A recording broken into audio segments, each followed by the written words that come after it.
There are 14,000 people in the Rosemont Horizon right next to Chicago to watch the Wrestling Classic. And this show is the last show of 1985 I'm reviewing, and the 5th episode of me reviewing Wrestling Like a TV Show.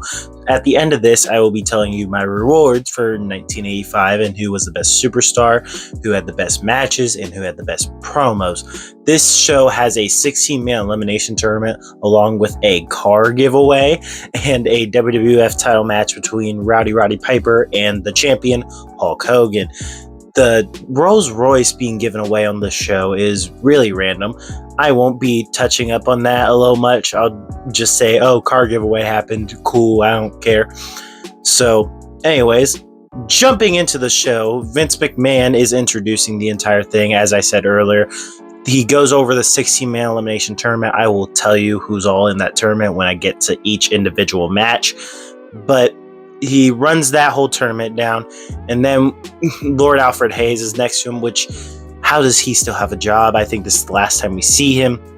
He says, oh, you could take the decathlon, the marathon, and the triathlon, roll them all into one, and you would still need more endurance to last through this tournament. And we go to the drawing that happened earlier in the afternoon, and they're talking about their matches, which again, I won't name, but Ricky Steamboat's in the tournament, Don Morocco's in the tournament, and so is Macho Man. So that's hints, but I won't name names. They interview the president of the WWF in kayfabe, of course, and it's Jack Tunney, and Tunney says he's so excited in the most monotone voice I've ever heard. Like, you don't sound, make it believable.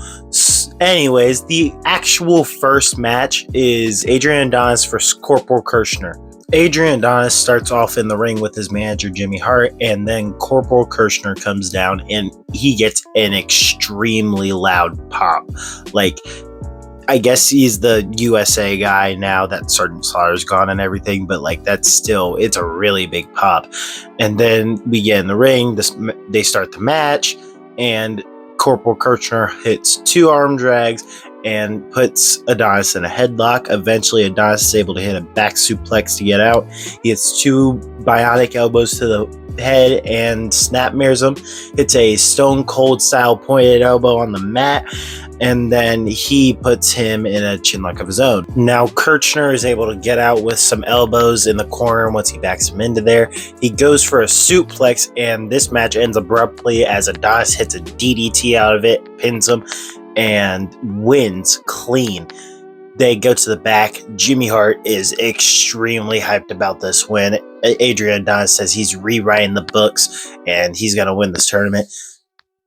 No, you're not. What? Now, in terms of openers, this isn't a Bret Hart, Owen Hart type deal.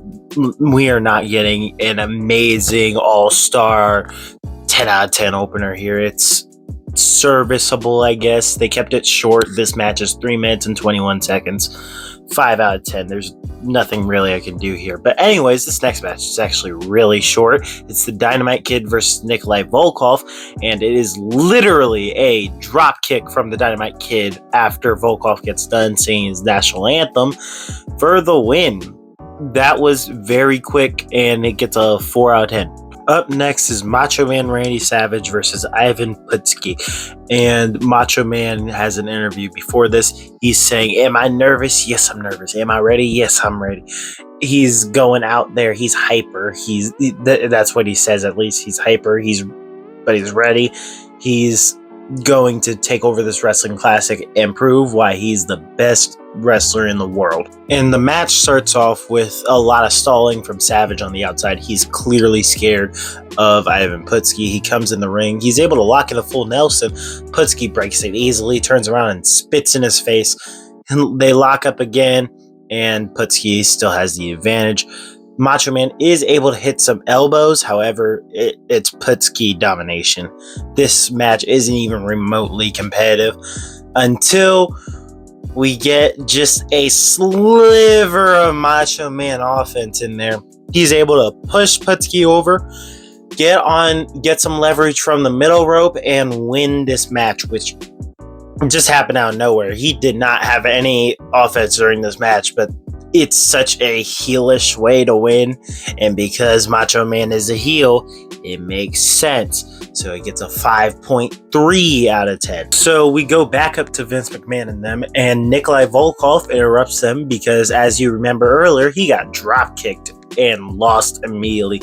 He says he was robbed. He got robbed. This is what you Americans like, though, because I got robbed. This is what you like. Blah, blah, blah, blah. I hate America. Russia #1. And we just move along to the next thing. It was kind of fun, though. Now we have Ricky Steamboat versus Davey Boy Smith, and I was really excited for this match. As soon as I saw it, it was in the tournament. So this match was going to be good. I already knew because of how good Davey Boy Smith and Ricky Steamboat are as wrestlers. So this match starts off very technically. It's a chain wrestling thing when we get a headlock from Ricky. Then it goes into a wrist lock by Davey, followed by a hammerlock. Davey grabs a leg. Ricky pushes him off into the ropes. And then we get a leapfrog from Ricky. He goes for a hip toss, doesn't get it, puts his leg over top of him, hits a backflip, goes for another one, misses, and Davey Boy Smith hip tosses him again. Great sequence there. It all happened in the span of like 15-20 seconds, so that was really nice, and it's a breath of fresh air from the slow-paced 80s wrestling this usually is. Then Davey hits this kind of like half Northern Lights suplex type thing, and we get the classic bridge spot where they bridge up and they do the backslide, and that's only for 2, as it always is. And we go into a military press slam from Davey Boy. He pins him, he puts him, that's obviously for 2, and then he puts him in a front face lock. Then he does another military press slam, that's for 2. He puts him back in the front face lock. He goes for a suplex, but does not work, and Ricky Steamboat lifts him up, holds him there for like 5 seconds, and then slams him. Then he goes for a splash. However, Davey Boy gets the knees up. He hits 2 drop kicks, goes for a third while Ricky's on the ropes, but slams into the ropes, and unfortunately, the match is stopped by the referee because Davey Boy is kayfabe hurt, and I didn't want it to end like that. Did not. I wish it could have been clean. However, this match was really good, so I'm going to give it a 7.5 out of 10. Up next is the Junkyard Dog versus Iron Sheik in another first round matchup. Junkyard Dog is interviewed beforehand and lists Iron Sheik's accolades. He says he's a serious threat. I'm just grateful to be here. And then he's just ready. He's hyped up.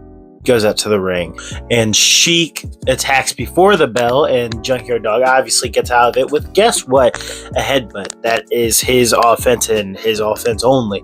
Headbutts. Just headbutts. Only headbutts. No other moves. Sheik does lock in a full Nelson, but obviously Junkyard Dog breaks it, whips Sheik into the ropes, and hits a clothesline? What? Not a headbutt. He can do that? He hits a snapmare and then goes for a headbutt on the ground and misses completely, which allows Sheik to go for the camel clutch, but Dog is able to break out of it. He's in the corner and Sheik is attacking him until the ref keeps pulling him away, and that allows Junkyard Dog to come up from behind, hit a headbutt, and win the match. Headbutts only here, folks. The Headbutt Fest is a 4 out of 10. Up next is Terry Funk versus Moondog Spot. Moondog Spot, he won't appear again, so he doesn't matter. So Terry Funk is interviewed before, and he still wants that WWF World title. He thinks Roddy Piper's going to win it, and he also wants that bounty on Paul Orndorff's head. 50,000 smackaroonies right there. That is a reasonable man. Okay, so Funk goes out to the ring. He just asks for a draw, saying they can both leave. They both walk out, and Funk double crosses him. However, it doesn't work because when Moondog Spot tries to attack Funk, he misses, but Terry Funk throws him into the ring, and Funk doesn't have enough time to get into the ring, so Funk loses, which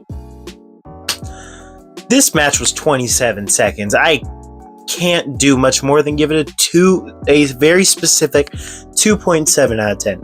Now we have the magnificent Morocco, Don Morocco, who is actually originally the Rock Don Morocco, which is kind of cool, versus Tito Santana, the Intercontinental Champion. This is actually an Intercontinental Champion versus a former Intercontinental Champion, so that's neat.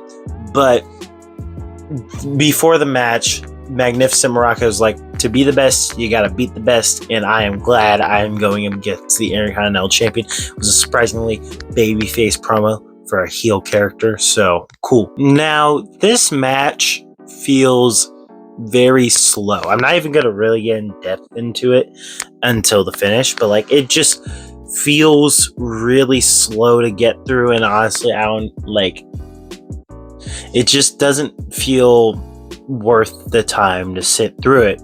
So we go to the finish, and Morocco thinks he wins because he pinned him 1, 2, 3, right?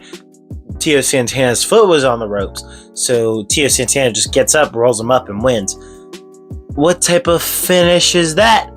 What are we doing? Tito Santana can pull off a way better match than this, so this match gets a 3 out of 10. Now, on to the last quarterfinal match, which probably could have just been a pay-per-view match on its own, is Paul Orndorff versus Bob Orton. This is going to be a great match. Before the match, Bobby Heenan says in his interview that, oh yeah, I hope to pay this money today because Orndorff has to lose.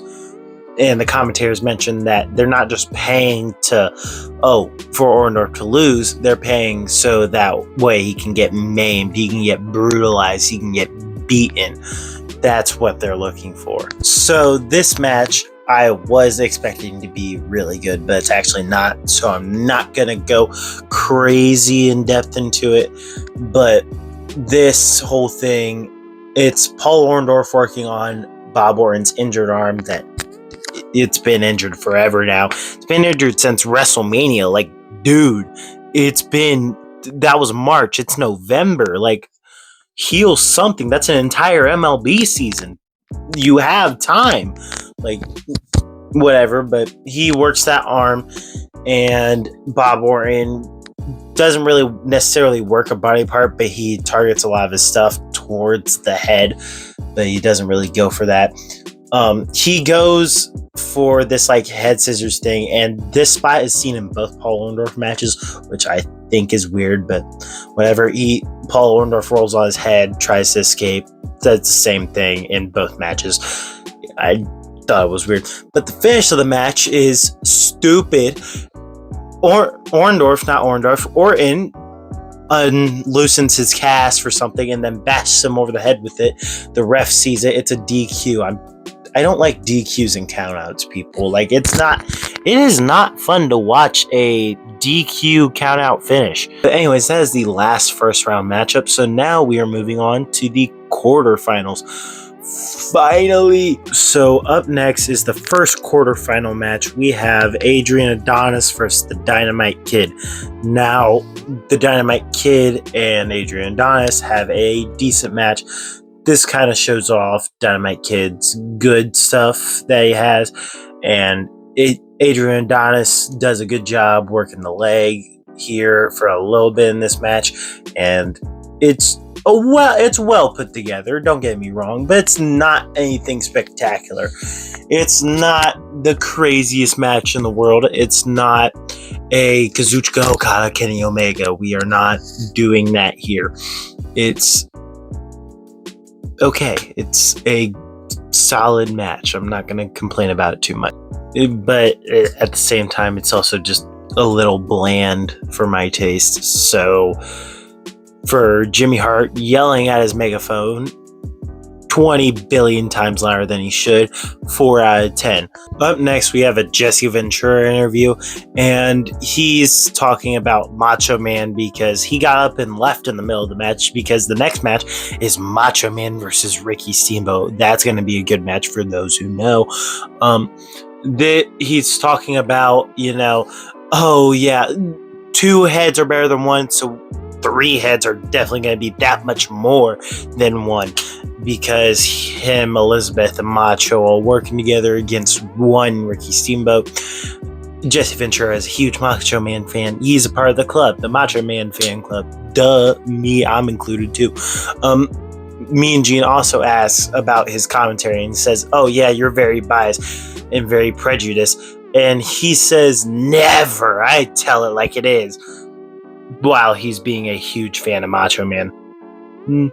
I don't buy it. But anyways, Macho Man versus Ricky Steamboat. Yeah. So this match starts off quick. It's punches, it's chops, it's everything. Macho Man attacks behind Ricky Steamboat after Ricky Steamboat gets distracted. Ricky Steamboat hits his chops and stuff, eventually knocking Macho Man outside of the ring. And then Macho Man is able to pull Steamboat outside of the ring with him. He hits punches, throws him back in the ring, goes after him in the corner, but it doesn't work. Ricky Steamboat hits a boot in the corner and then head scissors Macho Man over the top rope, still in the corner. He works on him a little bit on the outside, hits an atomic drop, throws him back in the ring, and then we get to the finish of the match after Steamboat hits some karate chops again. Macho Man reaches into his tights. Ricky Steamboat's going for a back suplex, and Macho Man hits a brass knuckle punch right to the face. Brass knuckle, I don't think he had anything in his hand. Brass knuckle punch to the face for the win. And I know I went through this match really, really fast, but this match was 3 minutes. I covered it in a third of its runtime. So, yeah, this match was really good. It was really good. It was fast. It was what it needed to be. It was it did the best in 3 minutes you could do in 3 minutes. And it's an 8 out of 10. Now imagine their match at WrestleMania 3. Holy. Now up next we have Moondog Spot versus Junkyard Dog, and Junkyard Dog wins this in about 45 seconds. I'm not even going to get in depth into this match. Just 2 out of 10. Next match, though, Tito Santana versus Paul Orndorff. He didn't get to interview before the match. It's still about the $50,000 bounty. It doesn't matter all that much. And then Tito Santana and Paul Orndorff go out there and put on a stinker. Just a stinker. No, it's rest holds. It's just a bunch of holds, and then they go to the outside, and it's a double count out. Oh my, I can't. I can't with this match. And that's it for the quarterfinals. Since they draw, Junkyard Dog gets a bye to the finals, so I don't have to review another Junkyard Dog match. That's an upside. Upside to a double count out, but this is still a bad match. This also gets a 2 out of 10. But up next, you better eat your vitamins and say your prayers. It's Hulk Hogan versus Roddy Piper in a WWF title match. Hogan gets interviewed before this, and he says, "Oh yeah, I'm so glad to be here. I need that one little bit of momentum to get me psyched." And he watched the tournament, and that's what gave him the momentum. He says, "I'm ready. The whole nation's got my back. Everyone's seeing this. Chi-Town's got my back." And he says, "Now you're going to feel the wrath of Hulkamania." And what you gonna do when Hulkamania and the largest arms in the world run wild on you? This match starts off with a brawl. It's just punches and punches and punches. Hogan's able to hit a clothesline in the corner, and then Piper is actually able to take back the advantage in the other corner when the ref stops Hogan from hitting him. He locks in a sleeper hold, and this lasts for a few minutes, and Hogan almost passes out. He gives the ref the finger wag, saying, I ain't tapping out, not today. Hogan and Piper go to the outside, brawl for a bit, go back in. Hogan's able to hit a boot, and then Piper is actually able to whip Hogan into the ropes, throw him into the referee, and now we get into the finish of the match where Piper goes to grab a chair. He goes in, hits him, does actually land a hit, goes for another one. Hogan doesn't let him, and then he hits him, and Ace, Bob Orton, has to come down and ruin everything. It's a DQ, and this is the last match of Hogan Piper we're going to see pretty much ever, I think. So that's kind of sad. They do run it back in WCW, but I'm not reviewing WCW, so it's not a great way to finish a rivalry that's supposed to be really good. So you can only do so much. It's not the greatest way to finish off a rivalry, but it's fine, I guess. I gave this match a 4.5 out of 10. Junkyard Dog interview, and they're talking about how he got the luck of the draw, he gets a bye, and Mean Gene says, you might make it to the final. He is already in the final. Do math, bro. Oh, he can't fight in the semifinals because he has a bye in the semifinals, which means he's in the finals. But anyways, Jimmy Hart yells at him. Cool. This next match is the Dynamite Kid versus Macho Man Randy Savage in the semifinals. So after this match, the winner of this will face Junkyard Dog. And this match is just too short. Honestly, I feel like if they got more of a match out of this, it would be much better in my books. It's still really good, don't get me wrong, but it needs time. All of these matches need more time, and that's the cons of having a 16-man elimination match in your show. You shouldn't have that. But anywho, this whole show was a failed idea, but it really was not. This match isn't bad. It's not bad. It has its spots. It gets its stuff in. Macho and Dynamite get their stuff in. And the finish is one of the best on the show, as I've noticed with these Savage matches. It happens to be Dynamite Kid hitting Savage with a superplex off the tippy top rope. And Dynamite Kid goes to pin him afterwards, but Savage rolls him up instead and wins the match like that, which is actually kind of neat. And this gives the match a 6 out of 10. I can't really do much higher because of how short of a match it is, even though Ricky Steamboat and Savage was really good. But anywho, up next we have the car giveaway I was talking about earlier. Congrats, you won the Rolls Royce Silver Cloud 3. Now, that's it. I'm not talking about this anymore. Hulk Hogan gets interviewed again, and he says, oh yeah, me and Paul Orndorff are coming for Roddy Piper and Ace Cowboy Bob Orton. What you gonna do, brother? Then we get into the main event. Finally, the main event. It's Macho Man versus Junkyard Dog in a final match to determine the winner of the Wrestling Classic. It's Macho Man's 4th match of the night. But anywho, Macho Man and Junkyard Dog have an okay match. I don't really want to get into it. It's not near as good as any of the other ones. A much better final would have been Macho Man versus Ricky Steamboat, with Ricky Steamboat winning. I wanted Macho Man could have won. I didn't really mind that. If you cut this match in half and gave, a few of the minutes to the Macho Man Dynamite Kid and a few of the minutes to Macho Man Ricky Steamboat, much, much better tournament here. That would have been just a lot better viewing experience for me personally. And this match was just okay.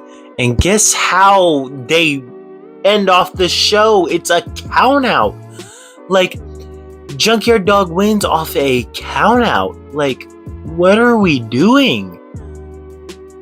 It's just so makes me so angry at this show. And this match gets a 4 out of 10.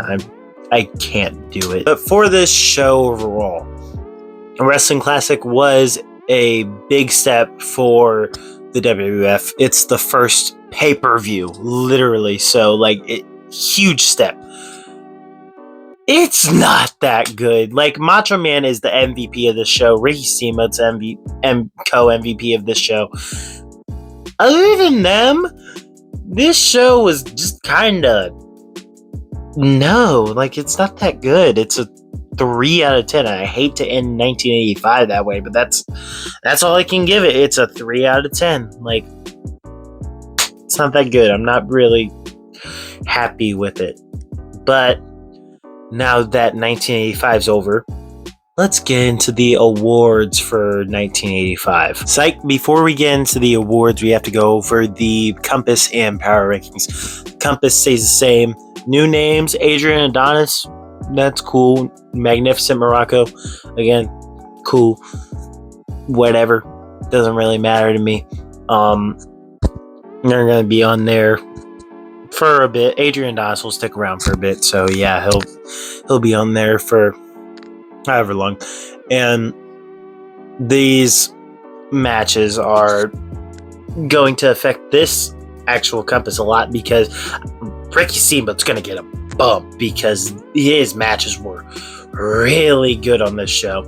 And Macho Man's going to get a bump too because his matches were also really good on this show. And wrestling 4 matches in one night is going to get you somewhere. So, yeah. Anywho, the Power Rankings, a big shift. Macho Man and Ricky Steamboat are way up. Macho Man's number 3 now, and Ricky Steamboat's number 5. Bobby Heenan moves up to 4. We have a few drops. Paul Orndorff drops because he put on 2 stinkers. Jimmy Hart moves up a teeny bit, 2 spots just for managing Adrian Adonis and Terry Funk throughout the course of this thing. Nikolai Volkov moves down for losing in 8 seconds. That should be self-explanatory. JYD, even though he won the tournament, moves up 6 because he didn't really put on that much of an entertaining match. So, yeah, it's whatever. So, that's it for those. But the awards. So, I'm awarding one for the best talker on the mic, the best in ring, and just the best overall. First, the best talker on the mic is Roddy Piper. His Piper's Pit stuff this year was really good, and I thoroughly enjoyed all of his Piper's Pit segments, especially the first one. It was a really good segment there. His other one with the Hillbillies might not have been as good, but it was still good, and his other promo sprinkle in between, it was just really good. The best matches, Ricky Steamboat, and he's just really good at what he does. I don't know what to tell you. Ricky Steamboat throughout this entire year had put on a solid match at Mania, solid match at Saturday Night's Main Event 3 and all the other ones. And at this show, he put on 2 really good matches. And that's all I can ask for at this time period. So that's really good. But the best overall in the year has to go to Roddy Piper, who's currently number 1 in the Power Rankings still. And he's held number 1 since the start of this year. He's had that thing in a chokehold. He hasn't moved. But he's been really, really good all year. He had a really good match against Paul Orndorff. He had a solid WrestleMania main event. And while this show, it wasn't as good, still, he makes up for it with the 4 other shows I reviewed. So, that's it for me today. We'll see you in 1986. I hope you guys enjoyed this video. Like, subscribe, hit a Ricky Steamboat karate chop on that bell, and I will see you guys in 1986 for Saturday Night's Main Event number 4. Peace.